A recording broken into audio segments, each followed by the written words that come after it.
What's good, everybody? Welcome back to another video, man. We are focused on $3-2, man. This is one of the best defenses in the game, by far one of the best defenses in the game. This is a defense that you see every pro and every MCS running. This defense is lethal, and I'm not going to lie, to run this defense, you're going to have to be kind of advanced. You're going to have to really know how to adjust. You're going to have to know how to recognize offenses and pick up on things that your opponent keeps doing on offense. I'm not going to lie. I would say this defense is probably the most difficult and complicated defense to run on my channel, hands down. But it pays out so well. This is the best defense I've been running all year. I just started running this like last week.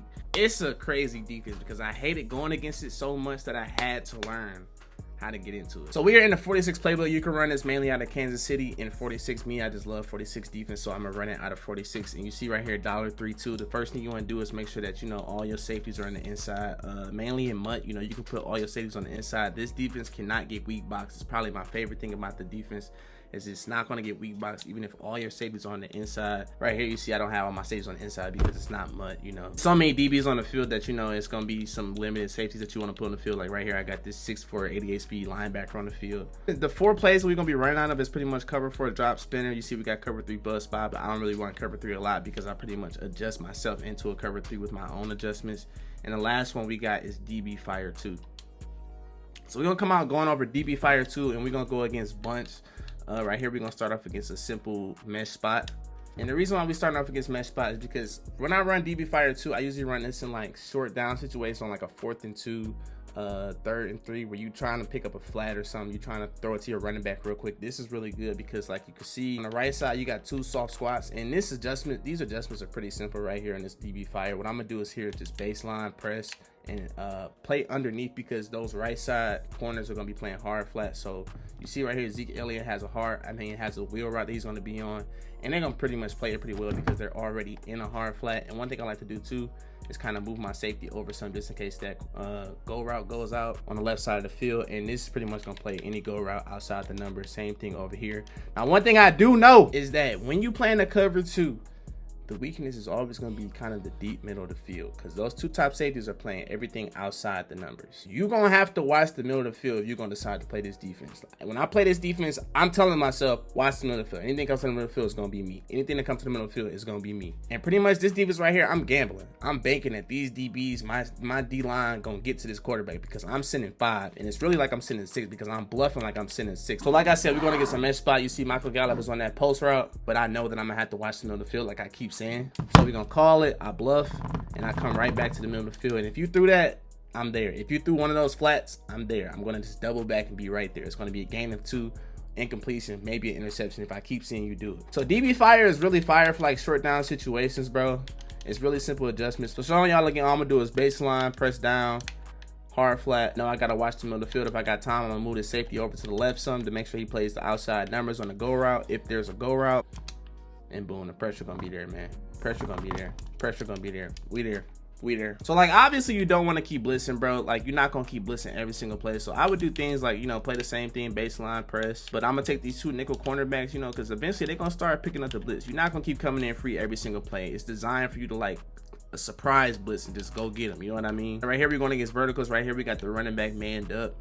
And I don't always have a running back man up. Sometimes I do things like I might take him and man him up against CD Lamb and just leave a hard flat out there and just do a lot of different things. I wouldn't have him go over there. I would try to keep him here to disguise and make him like he's still screaming off the edge. But right here, we're just gonna man up Ezekiel Elliott and we're gonna go against a simple verticals concept. We're gonna call it. Once I see that, I know I gotta watch these 2 routes out here, and boom. And you know, that right side route, a lot of people do stuff like that against a cover 2. And it's an easy adjustment, bro. Like I said, the game is all about adjusting, bro. It's an easy adjustment. I'm gonna just man him up. And I would take the RB slot guy and actually put him on a curl flat so he kind of plays everything on that right side while I have that B corner man up on the verticals. But if I'm gonna do that, I know the middle of the field got to be watched. I'm gonna do something like, you know, put this guy up here.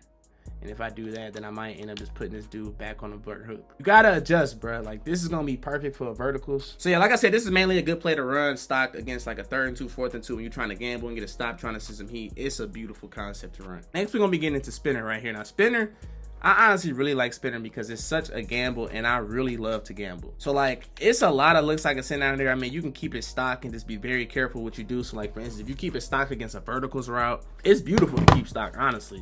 Like if I catch somebody in verticals and I'm ending up running spinner, that actually works out of my favor so well. Just know when the play gets called, you know, you're gonna have to be there to pick it up. Right there, I would have been there to pick up the tight end, but I'm sitting here just running this because I'm looking at the defense alignment on the play. And if you press, it's cool to press, but you want to make sure you kind of stay baseline like this. You know, you don't want to give away the fact that you're in a blitz, because if I see this, I don't know if I'm on offense and I see this coverage. I don't know that this is a blitz. I really don't know, because these two safeties are up top. You know, it looks like some type of man look. It looks like a cover two look. You really don't know when it's looking like this. When you baseline, that really disguises a lot of things. I call this against verticals. I mean, if I catch you doing this when I'm running verticals, it's perfect, because you're gonna have to make the read so quick. The pressure gonna be there so quick. And 9 times out of 10, I'm not gonna be playing my user the way I'm playing it right here in this tutorial. I'm gonna be actually back there running at every single thing. I'm just not doing it right now because it's a tutorial. Spinner, man, is one thing you can get really creative out of. Like, one thing I do for sure, when people run bunts, you know, you gotta watch for those corner routes. The corner routes are gonna come a lot. Like right here, Brown is on a corner route. I will put B on a vert. I put B on a deep zone, baseline to make sure that he gets to the right side, because if you're playing man, they're not gonna be able to get to that right side like they will on the deep zone. Obviously, if I'm doing this, I'm not gonna just send 6. No, I'm not gonna do that. I'm gonna probably put LB in the middle of the field, you know, like that. Put him on a vert hook. I mean, put him on a hook curl. Then I'm gonna take this right side guy, man him up. I might just get super creative with it, bro. So now I'm gonna leave one man unmanned, and it's gonna be the tight end, which I'm cool with. And I just know, you know, if this was real, I would just have ran to the tight end. I would have known to just run straight to the tight end. Right there, they kind of sucked me in. But that's how you get a lot of bait interceptions, bro. Like making people, guys and things, you know, let's say if I just sent 6 to play before and I come out and do that and only send 3 to 4, you're gonna be kind of panicking, bro, because you're not gonna know what I'm in. You're not gonna know what I'm doing. I promise you, it's different. It's really different. And like with spinner, I can show a cover 2 look like this. One thing I like to do a lot is go like this. This right here is kind of like a cover 3, but it's really not. I'm a baseline. I see the tight end is not manned up, and I see that Michael Gallup is not manned up. I'm gonna just be watching them. That's all I'm gonna be doing, bro. Like right here, if I go against mesh spot, and I know people love to run mesh spot. I know people love to put that tight on the flat. It's no reason for me to keep manning him up if I keep seeing you putting that tight on the flat. And people love to put that tight end on the flat against bunch. I got a curl flat out there for that. He gonna make that tackle. He gonna make that play. I'm mainly watching 13. I'm mainly watching him.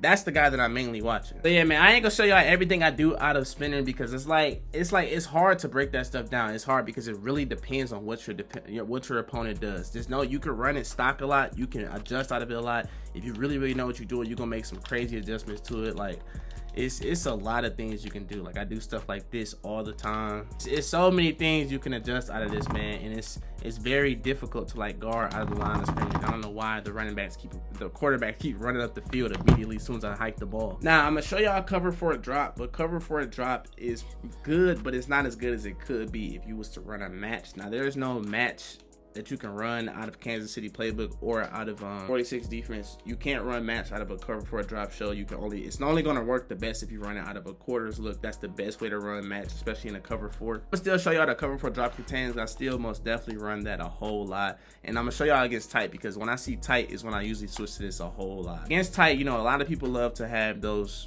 2 inside guys do a bench route where they do a corner route to the right side or a corner route to the left side. Like I said, when you in a deep zone, you baseline, you press. The first thing I'm gonna do is baseline and press. I don't want this QB contain on, so I'm gonna just kind of hit my D line, pinch them inside so they can get a better chance by not doing a QB contain. But like this is a look that you'll see a lot. Sometimes people will put the wide receiver on the go route to take away that deep zone. That does work a little bit better, but I'm gonna show y'all that in a second. Right here, I'm gonna just show y'all like if somebody was running a double slant. And just watch how the corners play both of those corner routes. I mean, they're right there. If you decide to throw that, you're a jackass. Like, you're an idiot. Bro, if somebody don't sack this, man, Jesus Christ, bro. But like I said, if you run a cover for a drop and you baseline and press, they gonna play a lot of corner routes a lot better. I really do like this look. Sometimes I like to move the safeties up just to kind of be closer and show a different type of, you know, pressure look. This time I'm gonna do it. I'm gonna send Noah Brown on a streak to kind of free up that deep zone. Now, when you do it like that, it's a higher chance you can get that corner route off, but you see they're still gonna play it really well. Like, they're still gonna play it extremely well. Nobody wants to get a shed once again, though, bro. Messing up my tutorial. This happens every once in a while. Y'all know how the sheds be. One day they want to shed, one day you send 3-man rush. Nobody wants to get through. But hey, that's why you adjust. I'm happy they did that. That's why you adjust. Like right here, I might end up wanting to send, I might want to mix things up and send LB off the edge. You know what I'm saying? Put this dude on the curl flat, you know, so I could just be the only one in the middle, just to get more pressure. If I'm not getting no pressure, I can mix things up and do things like that. call it. Now we get some more pressure. Now we get at least just a little bit more pressure. Right there, you see everything still boxed up. If this is a real game, I would obviously be watching Zeke Elliott, but I'm watching the D-line. Since I started playing MUT, this is the only defense I see most of the time when I'm playing against really, really good people. So I had to adjust and learn how to put this defense into me. By me doing it, I watched a whole lot of pro gameplay, a whole lot of MCS gameplay, and that's all they was running. And that's exactly where like I kind of studied that and put this video out, you know what I'm saying? So hey man, if you enjoyed that video, make sure you hit that like button. If there's some more stuff that you want me to touch on, please feel free to comment, because I will answer and just try to help you, you know, understand what I'm doing. If it's something I missed, I may have missed it because I just started running this defense like 3 days ago, maybe at the most a week ago. It's tough. It's a tough defense. That's all I can say. It's tough. Hey, once again, if you like that video, make sure you hit that like, make sure you hit that sub button. Catch y'all boys, man.